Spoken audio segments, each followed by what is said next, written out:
Hi, my name's Ian Boyd. I work for Arc Biodiversity and Climate, and for the past 14, 15 months, we've been working with the Isle of Wight Council and many other organisations and individuals on the island to produce a thing called the Local Nature Recovery Strategy.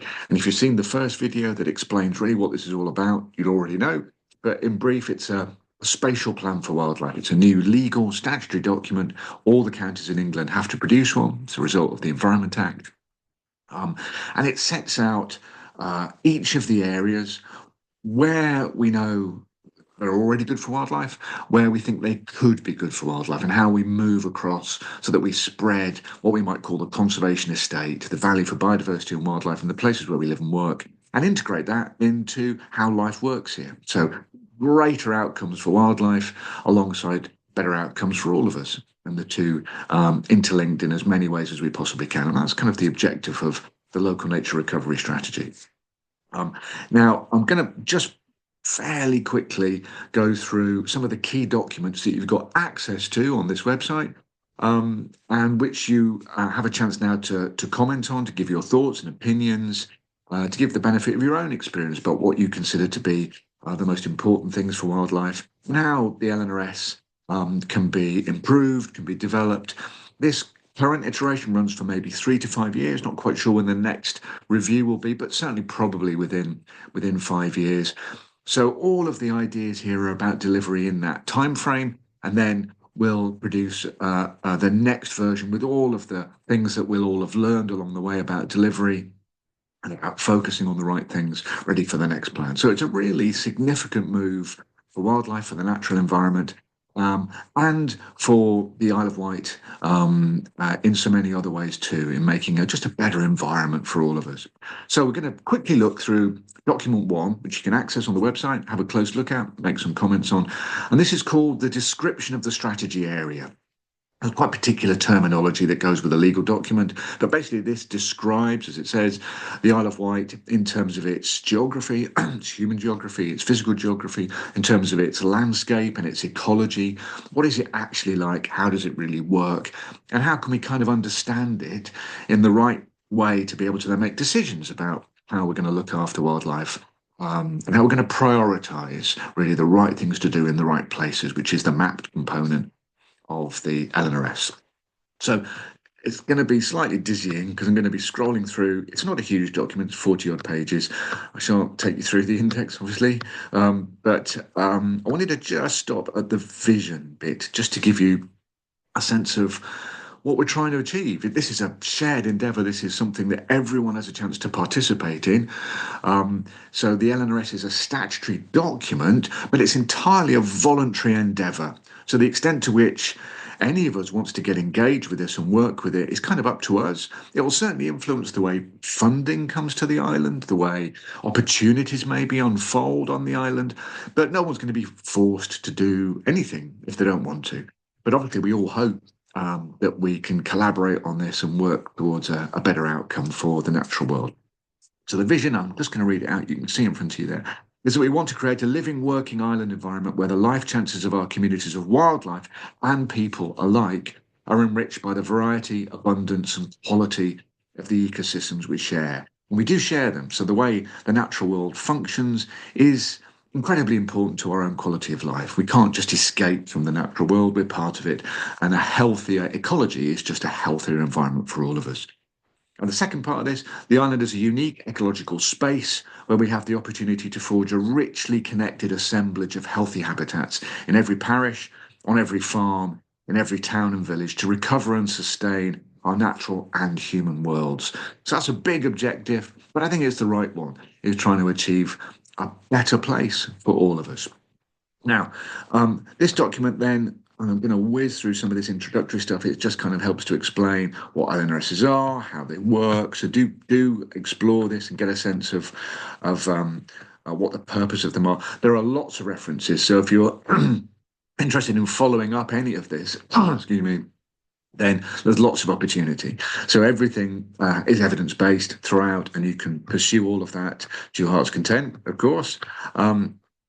Now, the description of the Isle of Wight is a really useful and important part of it. It kind of defines what the island is, just basic stuff. How big is it? 380 square kilometres.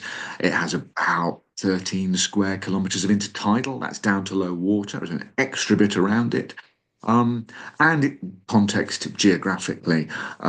So there's lots of interesting factual descriptions. You may very well know a lot of this stuff already, but take your time, have a look at the sort of underpinnings of the island. Its geology, really important, of course, because its geology determines its soils, determines the dynamism of its environment, the way it changes and how quickly it changes, both over time, but also in the course of a year. Seasonality is different according to the geology you have, how wet, how dry. So the fact that we have lots of clay north of the chalk spine, a big chalk spine that runs through the middle, and then a really complicated mix, mainly sandstones of various kinds in the south, the big lump of chalk again in the southeast corner of the island. All of these really underpin what wildlife is here because it explains the vegetation types and explains how the natural landscape actually works. And of course, that again then influences farming, landscape management, where settlements have actually grown up over the past 1,500 years on the island. All of these are intimately related with the geology. How water works. Now, the island is not self-sufficient in water, so about a third of our drinking water is piped over from Hampshire. The rest comes from rivers, mainly the Eastern Yar, and out of groundwater. But water and the share, this is a great example of how we need to really carefully share that resource between enough water for us and enough water for the environment to function. It's a critical balance. Is there enough water in the rivers? Sometimes there's too much water in the rivers. How do we manage flood events? How do we manage drought events? All of these things are really important part of the discussion of the LNRS. Talks about habitats, talks about landscape history and prehistory. Now, you may be interested in this. It's a fascinating fact that the island isn't very old. It's only about 5,500 years old, by which I mean that's when it split from the mainland. That's when the Solent River flooded. It was a freshwater system before it was a marine system.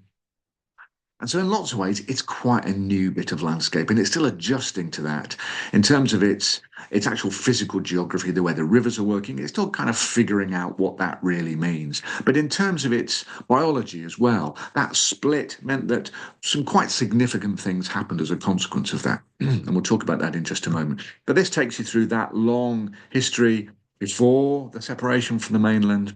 Of course, some of the habitats we have here are echoes of that much, much older landscape. So we've got genuinely prehistoric environments, some of the chalk downs, some of the upper catchment wetlands, so the high ground to some extent that was above the flood event that filled the lower river valleys.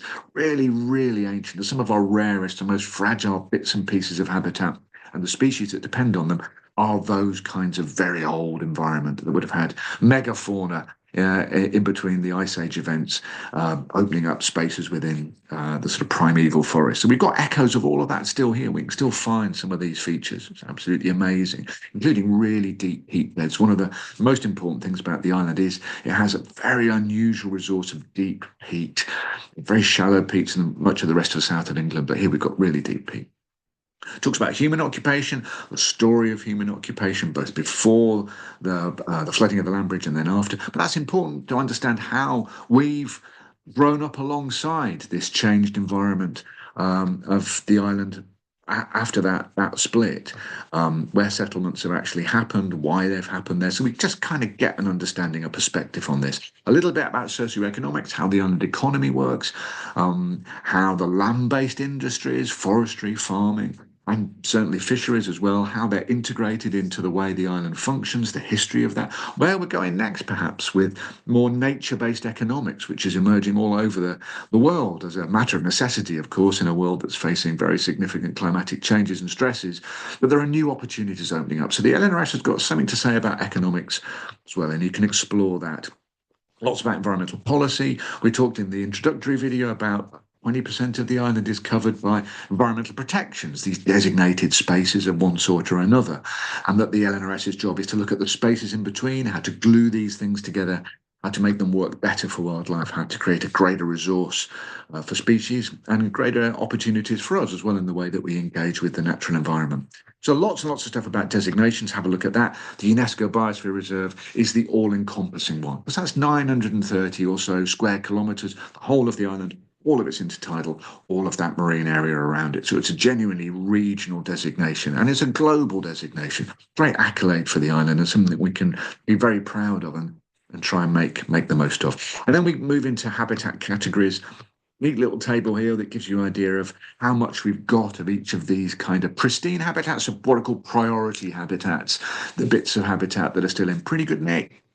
In terms of the species that they can look after. And the LNRS looks at those, but then looks at how we can improve the areas around them to build up that resource for wildlife. Woodland still dominates, so we have the greatest coverage of woodland compared to the other habitats. Lots of chalk grassland because we've got lots of chalk. So all of the grassland on chalk is chalk grassland. Only some of that is priority because it's in really good condition. Lots of species living in it, diverse flora. Elsewhere, of course, it's a monoculture. It's largely grass because it's productive in an agricultural sense. And again, this is the balance that we have to think about and have to work with in the LNRS. And it takes you down through the different categories of habitat into the smallest ones. Now, these measures are all in square kilometres. Don't forget that the island is 380 square kilometres. So when we get down to sand dunes and we've got 0.1 of a kilometre, you begin to realise how very small and fragile and vulnerable some of these resources are. So looking after what we've got is super important. So these very small fragments of habitat that are left become very important. Difficult to look after, but it's possible not only to look after them, but to extend them. You think about Ryde seafront and the amount of wind-blown sand that runs into the road and all over the place there, the possibilities of building new dunes, not impossible at all. So all sorts of interesting ideas in the mix about how we can try and extend as well as protect the habitats we have. Then the document one looks at the challenges to habitats, how they've altered, how they've shrunk. And of course, the area of the island is about the same. It gets a little bit smaller in the most part through erosion. It's soft geology, although it's accreting along the Solent in terms of the amount of sand that's accumulating there. So how the habitats within that have altered over time because of man's influence, because of climatic influence, and the reduction of the best bits of habitat for wildlife inevitably is part of that story. The built environments, and if you saw the first video, you know that we have quite a lot to say about the urban environment, how important, how valuable it can be in supporting the ecology of the island, gardens, parks, urban woodlands, all of these, even built environments, and particularly the sort of what we might call the in-between spaces, the urban edge, the sometimes called the peri-urban fringe, where it's not quite agriculture, it's not quite urban. They can become very productive areas for wildlife. Now, really important in the way the island works are what are called transitional habitats.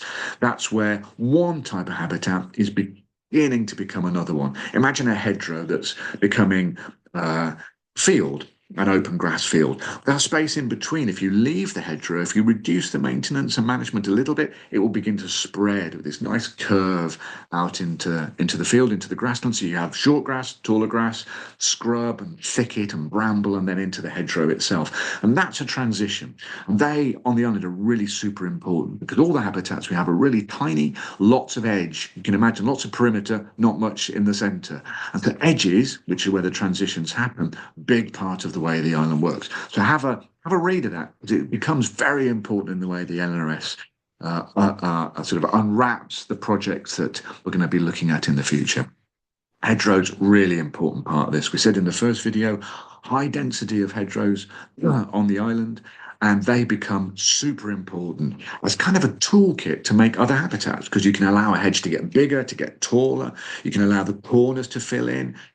You can think about a hedgerow and an arable headland next to it, a cultivated strip, maybe a ditch, as a combination of things that are working very closely together for wildlife and how we can look at that. The matrix restoration is the wider landscape. So you've got these little clusters of habitat set within a wooded landscape or a farmed landscape or an urban landscape, and that's the matrix around it. How can we bring the whole thing up by focusing on these patches of wildlife and just generally increase the quality of the environment for wildlife?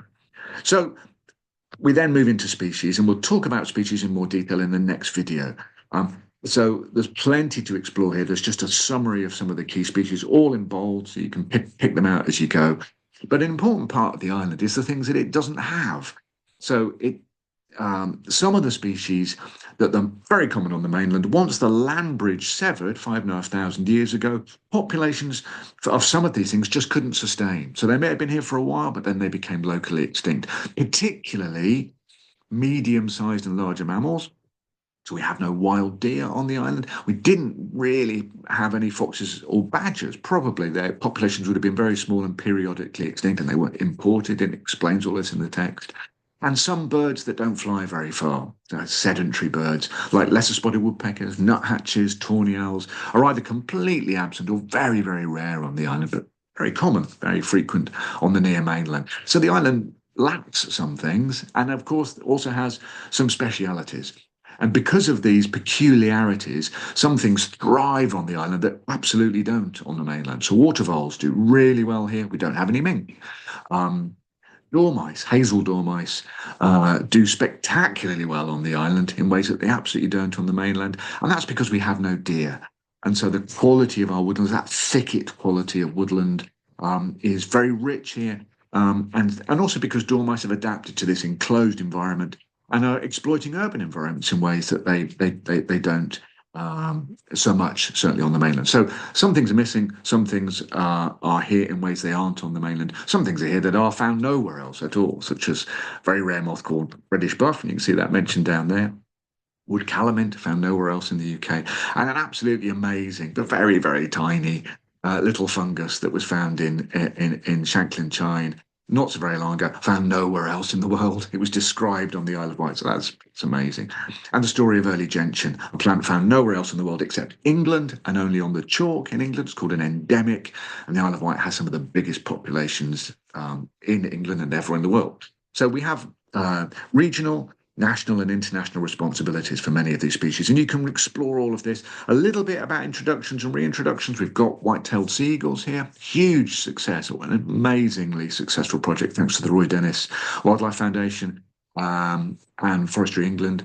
But there are other projects, and you'll have heard about ideas around introducing beavers, white-clawed crayfish, chough, beautiful crow with a long curved red beak. All of these are possibilities, but it's a complicated process of licensing and it's very carefully regulated. So the LNRS doesn't really deal with that so much because of those processes of regulation. It has to go through a long process of assessment and evaluation.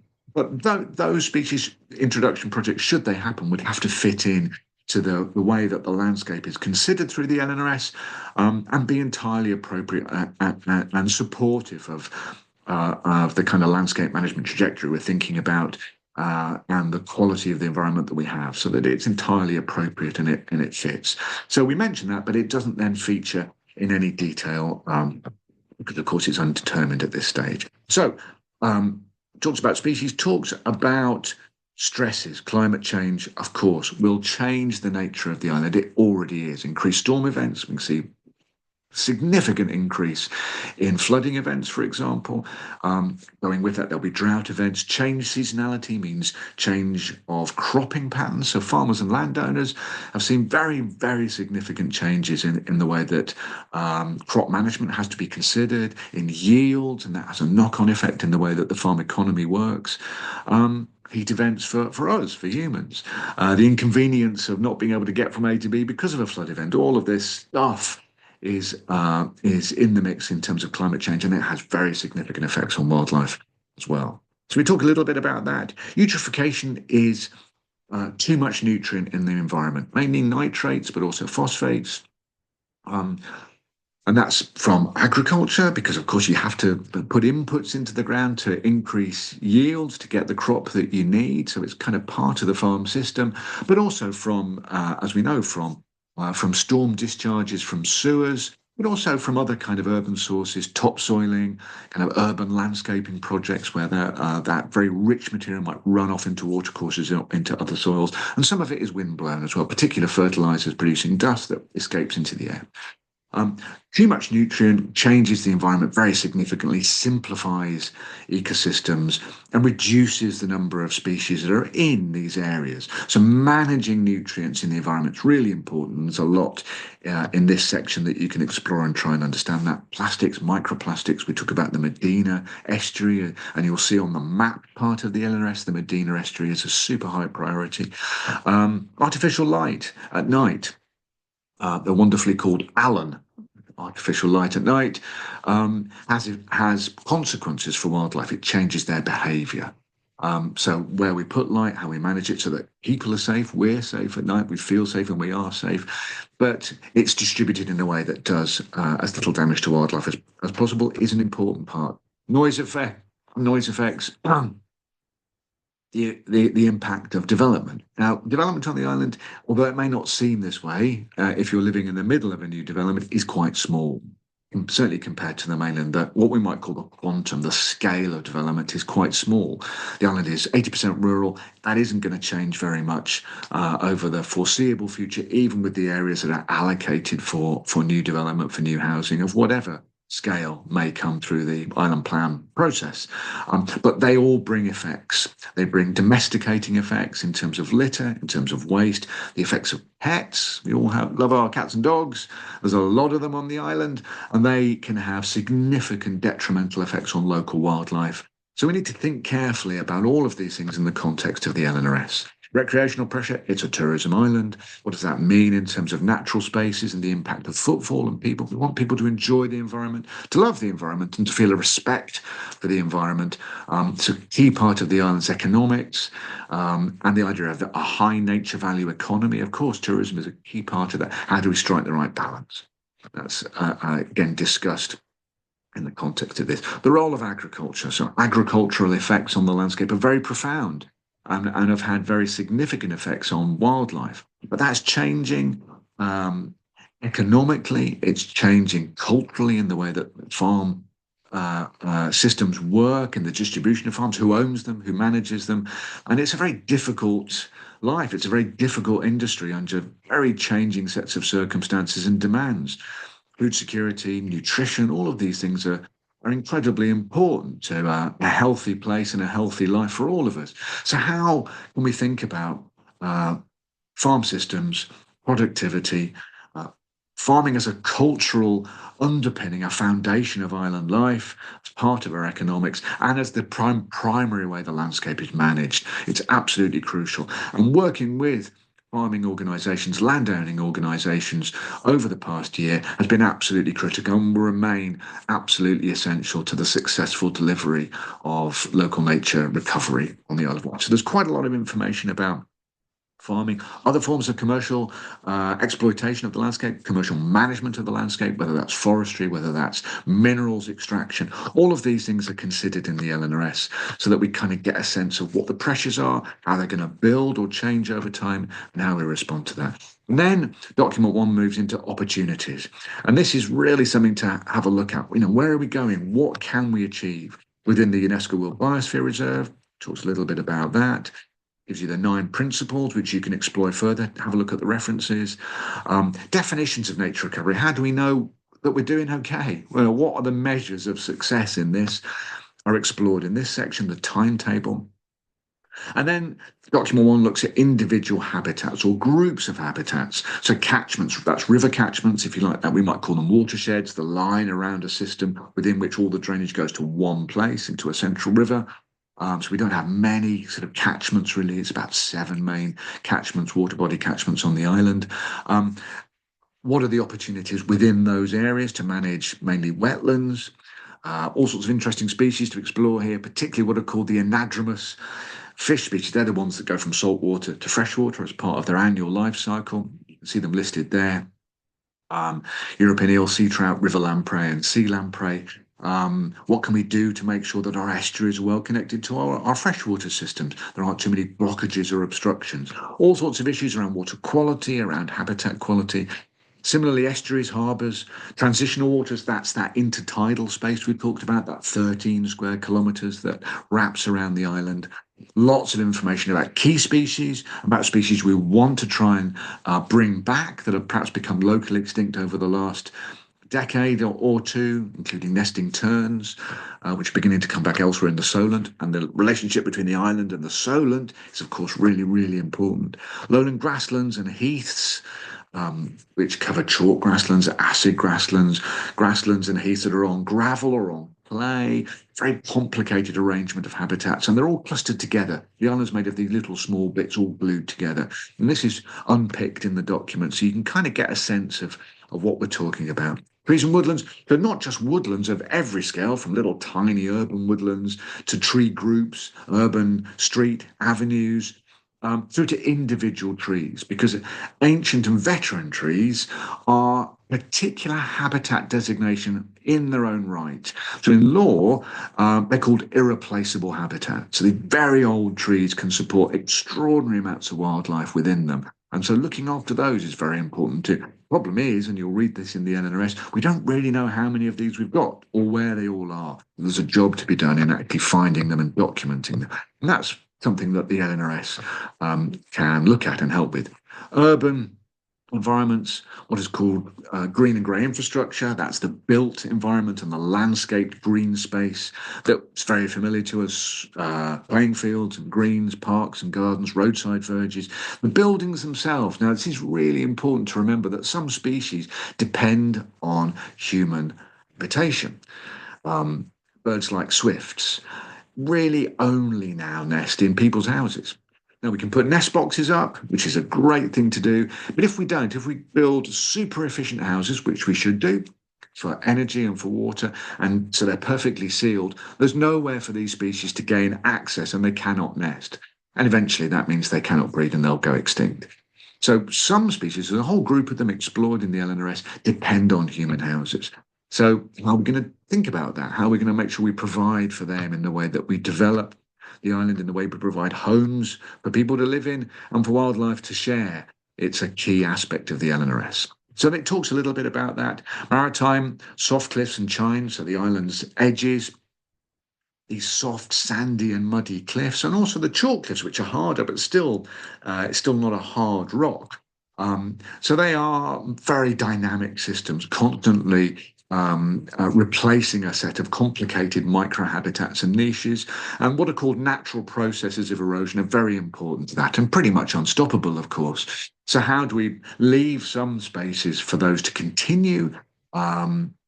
And where else do we actually have to curtail that in order to be safe in the places where we live and work? So again, this balance between our intervention in the landscape of the island and leaving natural systems to continue and support rare species. And again, some of these fantastic species are listed in here: the carrot mining bee, the cliff tiger beetle, black-headed mason wasp. Brilliant things, wonderful things that live in these soft cliff environments. And of course, most famous of all, Glanville fritillary, a butterfly, not completely restricted to the island, but pretty much so. Occasionally there are colonies appear in Dorset.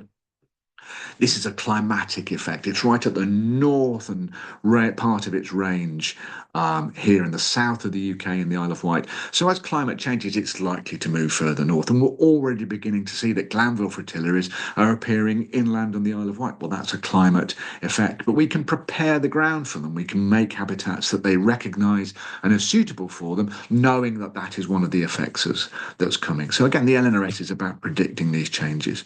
Lagoons, dunes, and shingle banks, these are some of the rarest. You remember that table of habitats? Not much of this stuff left. How do we look after it? How do we try and build more of it? To build lagoons. So can we actually make replicates? Can we actually double the number of the few sites we have by building new ones? Absolutely we can. Where are we going to do that?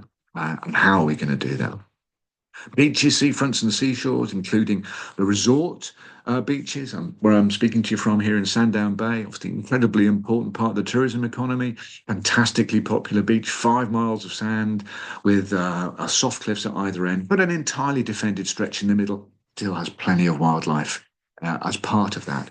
How are we going to look after it? What we're going to do to make sure that it's part of the experience of being on the urban coast. And these intertidal areas include, of course, the famous seagrass beds, which are flourishing around the island, a globally important ecosystem that the Isle of Wight has a tremendous amount of. Certainly in the context of the UK, one of the most important resources in the UK. And these seagrass beds support an extraordinary variety of species, including seahorses, including stingrays. Imagine that, stingrays. Just some amazing wildlife inhabiting these areas. But they are vulnerable to water quality changes. If it becomes too enriched, too polluted, then they're going to decline, to physical damage, whether that's from recreational boating or from dredging, all sorts of things we need to think about in looking after these environments that we have.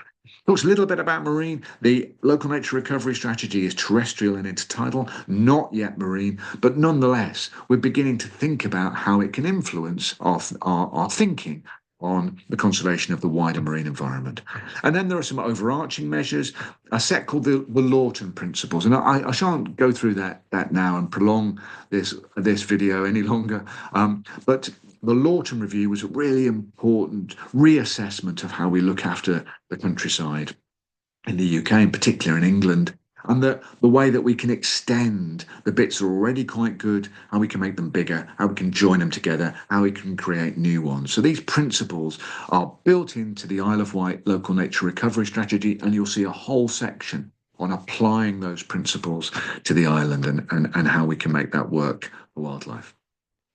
So we go through some of these wider landscape opportunities that particularly apply to the farm landscape. And you'll see some very familiar farmland bird species mentioned here: skylark, yellowhammer, and linnet, all suffered very significant declines, but doing pretty well on the island. So the possibilities of us learning how to do even better by linking conservation ideas to new ways of managing farmland, new opportunities for supporting farm revenues, just a new direction, perhaps a new collaboration for high nature value, economics, and the farmed landscape is an exciting possibility that we hope the LNRS can help to deliver for the island. And then a final bit which just points you in the direction of the next documents. So I'm going to stop sharing at that point.